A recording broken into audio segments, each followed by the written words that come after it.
Local programming on KRWG made possible in part by viewers like you. Thank you.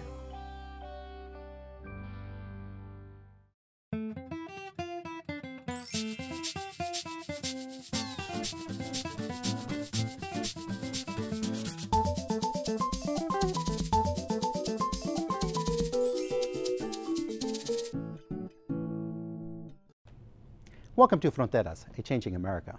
I'm Edmundo Resendez. Today we take a look at CARE. CARE stands for Cancer, Aid, Resource, and Education. And it was established so Doña County will have a physical location for any local cancer patients to go to and obtain services or assistance to cope with their cancer diagnoses. My guest is Yolanda Diaz, President and CEO of CARE. Yoli, welcome to Fronteras, a Changing America.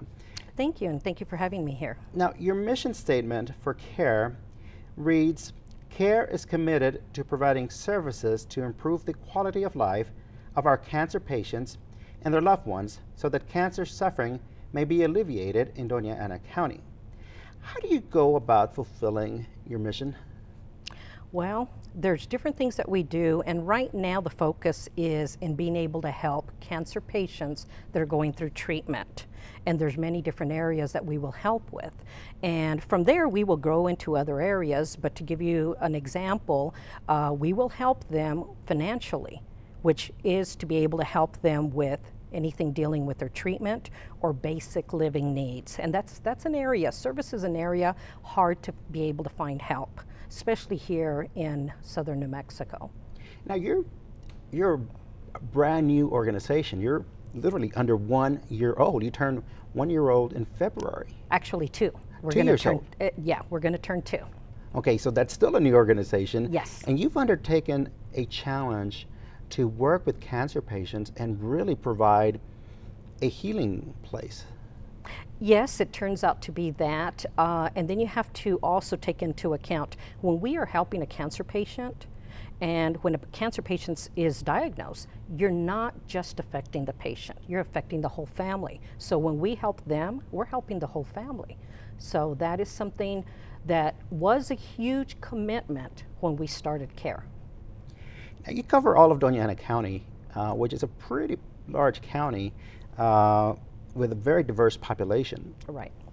And you work with both adults and children. What challenges do you face covering such a wide area? Well, you have to keep in mind how we're running this. We're an all-volunteer group. So the challenge is finding enough people to be able to help us. But the word is getting out there.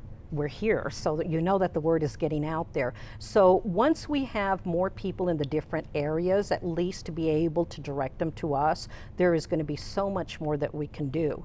So right now, when you consider the amount of people that we've helped, when you're looking at the county, it's very close to half, 50% of the people coming from the county that are coming to us for assistance. And they are extremely grateful for the things that we're able to do for them.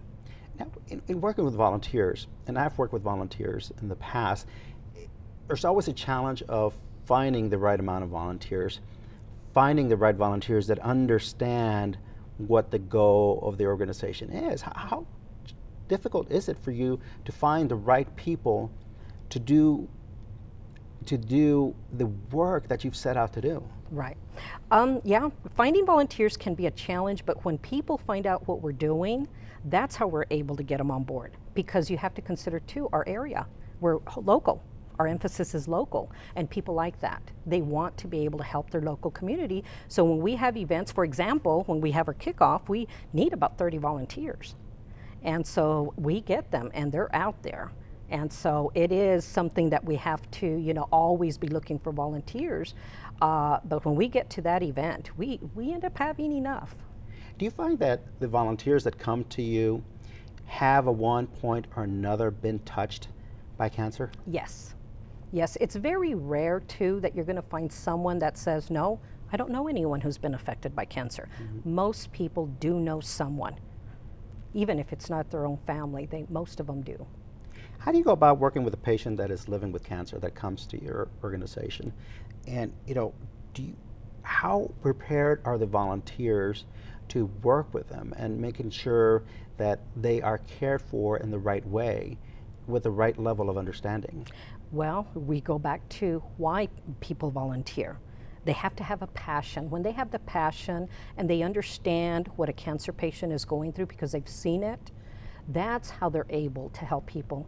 And they're always ready to be able to help, and they understand. You know, we are dealing with people that are fighting for their lives, and we're there to help. And all of them, you know, all the volunteers that come on board, they're ready. Some of them have been affected, and they're paying it forward. So they understand. Yoli, what does the word cancer mean to you? That's a strong question, but you can put in there hardship, devastation, stress. It's difficult to have to cope with cancer, but many of us have to do that, and we look for help. We look within family, within friends to be able to cope. What do you want the word cancer to mean to the patients that come to you? Hope. Hope. That's a great answer. Is there a story that stands out to you of a cancer patient that's been receiving services through CARE? Yes. I won't say her name, but it's a very special story because that person ended up getting diagnosed with breast cancer. And as she's looking to exactly what she was going to be doing about her treatment, she was diagnosed with a second cancer. And this is someone out there in the work field, and she's having to deal with two types of cancer. And then she's going to have to be off work to be able to have her surgery, to be able to recover. So as all that is happening with her, you know, CARE was able to step in and help her in different areas. But what was so special about her is after she went through her whole treatment process, she came on board with us. And she has a strong need to pay it forward. So we graciously welcome her, because usually when we are doing things, we don't look at the cancer, you know, patient or their family, anything dealing on our side. We just want them to get well. And then in the future, hopefully, if they can come to one of our events, even for example, our Lavender Ball, where we ask them to be a guest speaker, we don't look out for that because the concentration has to be on them getting well. So when she got well, she came on board with us. And I thought that was very special because, you know, you could see it in her heart that the passion was there, that she was affected, she went through it, and now she's going to pay it forward. When it comes to cancer, cancer awareness, we think of pink, right, for breast cancer. And one of the things that really, and I guess I shouldn't be surprised, was when you showed me this flyer, right, that, if you want to hold it, that lists the different types of cancer awareness ribbons that are out there. right, And it's every color under the rainbow plus more. right. And actually, these are the most common. There's actually more cancers than this, but these are the most common, and these are the ones that you're going to see a lot of people relate to. So what we want to be able to do is really get these colors and these different cancers to have awareness, because along with that awareness also comes, you know, with us being able to speak about any form of the checkups involved that you can do. For example, skin checks, colonoscopies, the different things that we can do ahead of time, cancer screenings to try to be able to, get that section of it taken care of versus dealing with the actual cancer at the end. For example, colon cancer, it's the second cause of death. And that's something that most people out there can say it's preventable. So getting the word out there. So, here coming in March, we want to, paint our events blue. And in the different months that we have an event, we want to be able to do that with the different types of cancers. And when it comes to, of course, awareness, but also the need to go see a doctor, to get a checkup. There's different age periods that, somebody should see a doctor about breast cancer, about testicular cancer, but What about cancers that people don't think about, like, stomach cancer, that, they not might, Yeah. what kind of awareness can be raised to let people know, these cancers exist and here are some symptoms to look out for? Yeah. Well, the main thing is getting your checkup. That is the main thing that you need to do. I mean, we all know when it comes to breast cancer to get a mammogram. We know that here in southern New Mexico, where the sun really hits us here, we know we need to go out there and get skin checkups. So really concentrating on getting a yearly checkup, that's what everyone should be doing. As we know, cancer does not discriminate. It attacks both men and women alike. At CARE, do you see more women than men, or more men than women? I think it's not so much that there's more men or women. Right now we're seeing a little bit more women that we're helping, but I'm going to give you an example where the assistance that we provided is an equal number, and that's helping with copays. We saw the same amount of men and women there. So it's not necessarily that you're going to say we're going to see more of one or the other. I think it's just getting the word out there as to who comes to us. You help patients with copays, Right. But in addition to that, you also help them pay with the electric bills, Right. and other things like that. Now, Right. how do you go about getting the word out to patients about what you've got? Because a lot of these people might be, suffering in silence, not knowing Right. who and where to go to. Right. So, in our all events flyer that we do hand out, we have put on there also the different types of assistance. Then that way they know that those are the different things. And so when patients come to us, we're also giving them a packet that shows the different things that we can do. And really, a lot of it can be case by case. So if someone comes to us, which has happened, we have a husband and wife that they're both students, and she's the one that's been diagnosed, and they have one vehicle. And they were in a tough spot where they needed their transportation. So, the board voted, and we ended up paying the car payment for that month. So that was a case by case where we understood if she's going to get better, she needs to get to her treatment. And so that's why we help with basic living needs, because when a cancer patient is diagnosed, first of all, it's very scary.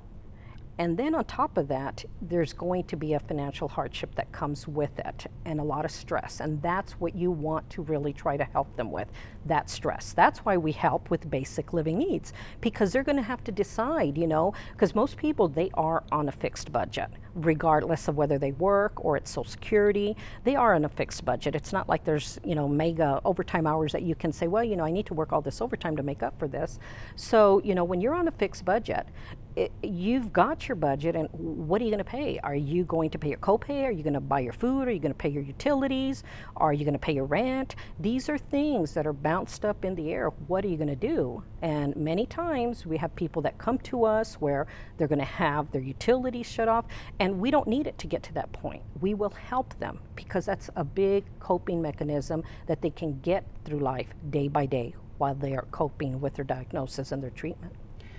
You had a case where a cancer patient was undergoing treatment, but living in Hatch was having a difficult time coming to Las Cruces for that treatment. Right. And, again, my initial question regarding the vast area that is Doña County, how challenging is it for your organization to be able to work with a patient like this that lives in Hatch to say, yes, we can help? Well, I guess what will help us is because most of the people that are diagnosed with cancer are going to come into Las Cruces for treatment. So they are going to come into Las Cruces, and they're able to come to our office. And so that gentleman, it was a big thing that we did for him, and we also helped with copays. And one of the things that, to show the gratefulness of a cancer patient, he'll say that care saved his life. And we know it was his treatment that saved his life, but that was how much of an impact the assistance really did for him, to be able to say, I made it to my treatment. You bring up, what he said, which is, care saving his life. And Which it touches you. yeah, I mean, again, as you mentioned, it's the treatment. But Right. how does it make you feel, 2 years after you helped start this organization, to hear that? Oh, it makes me feel good. And I knew then that we would, because we knew the impact that we were going to make, because we know what it's like to be in that position. So we knew, and that is why we're doing it. We're doing it for them. All of this that we do, and you have to consider how much we have to go into the community, and we're doing it for the patient. We're doing it for the families. You offer your services at no cost Right. to the patients. And in reading about your organization, I learned that you don't receive any federal funding. No, You don't receive any state funding. no, You don't receive any county funding. no, And you don't receive any city funding. no. How do you go about being able to do what you do without the support of those entities? Entities. Well, that's a great question. What we do is we have different events, and we raise money through those events. So we go right back into the community, and it's through the generosity of the community. So with all the events that we host, there's tickets or there's registrations, and then we look for sponsorship, we look for donors. That's where the volunteers also come more into play. But the true answer is the generosity of the community, because all of the money that we're raising is going right back into the community.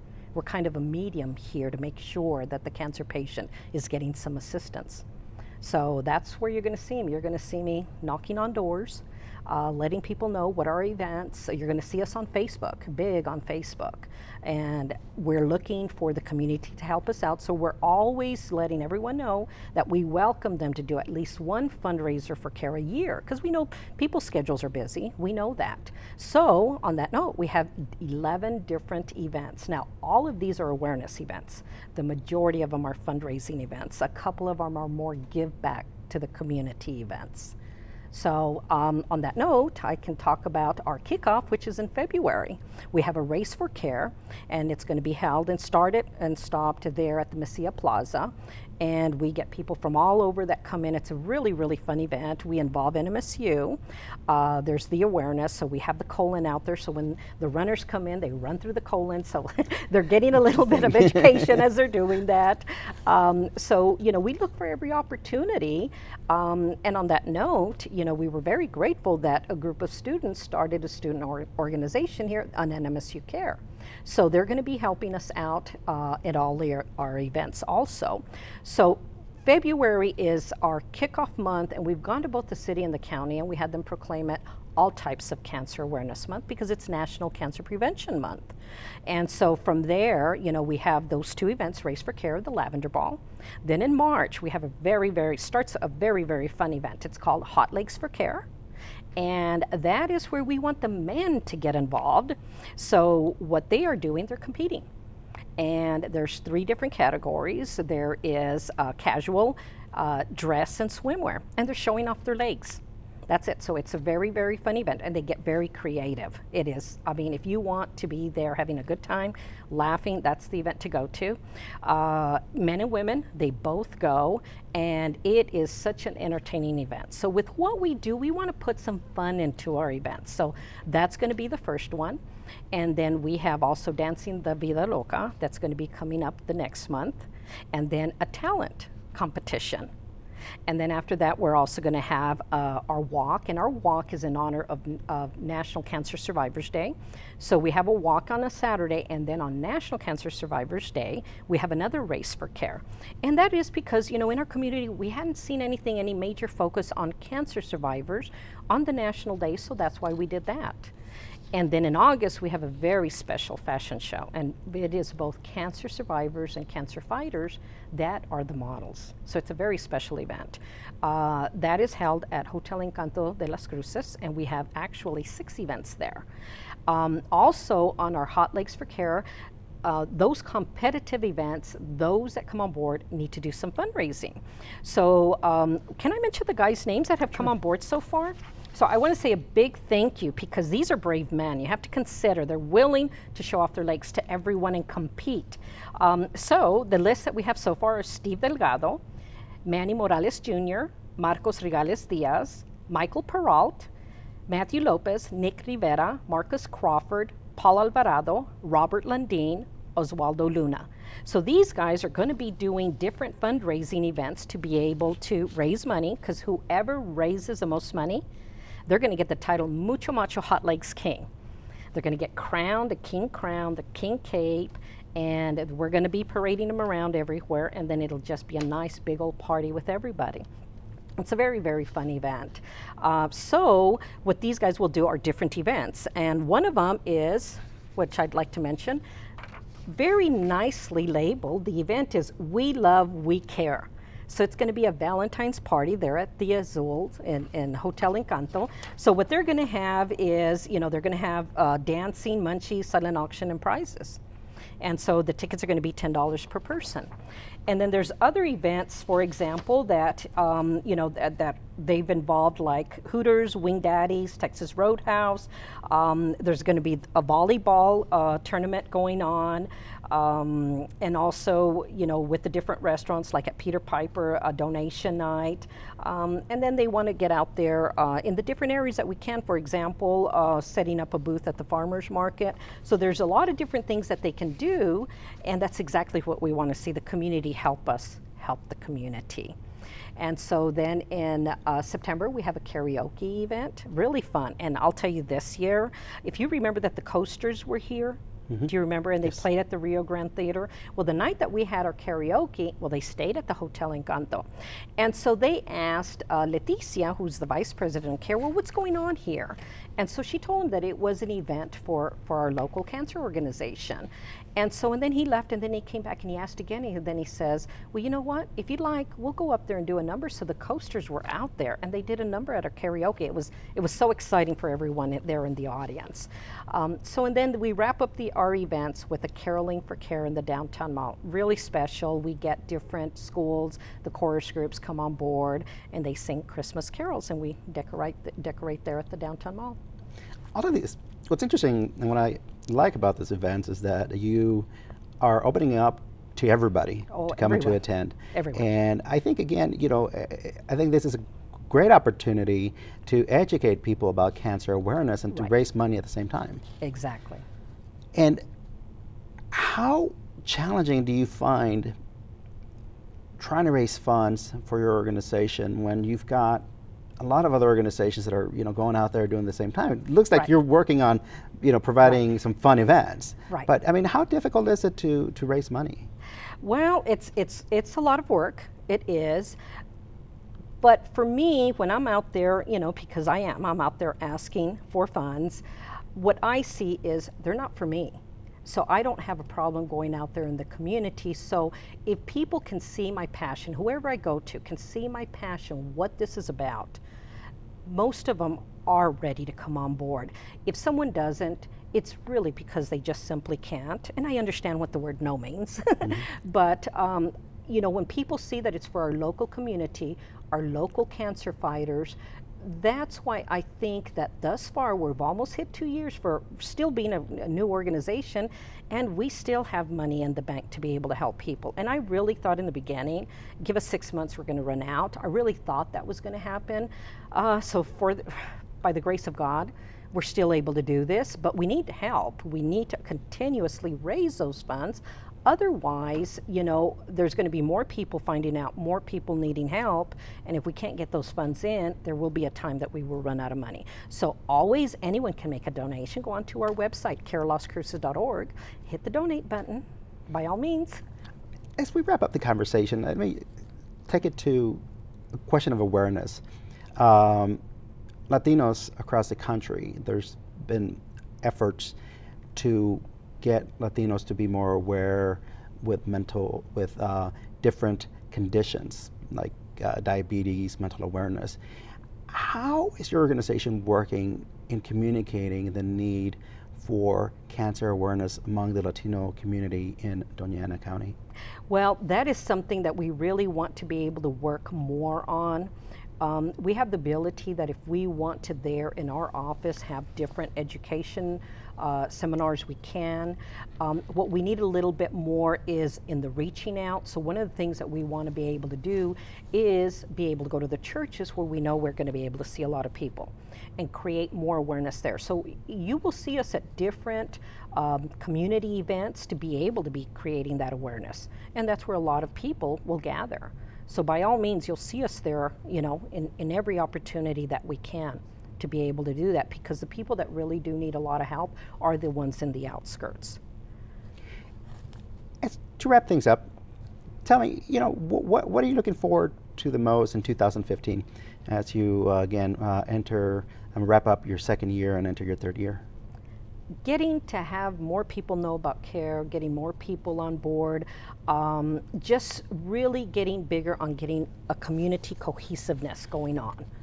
That's what I'd really like to see, because we always need help in getting the word out there. There's still quite a bit of Las Cruces that doesn't know about us, but we're getting the word out there.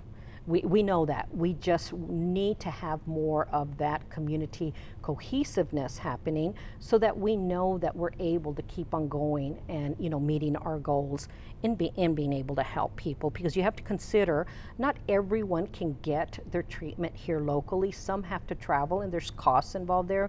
We need to be able to do both sides of these things and do them well.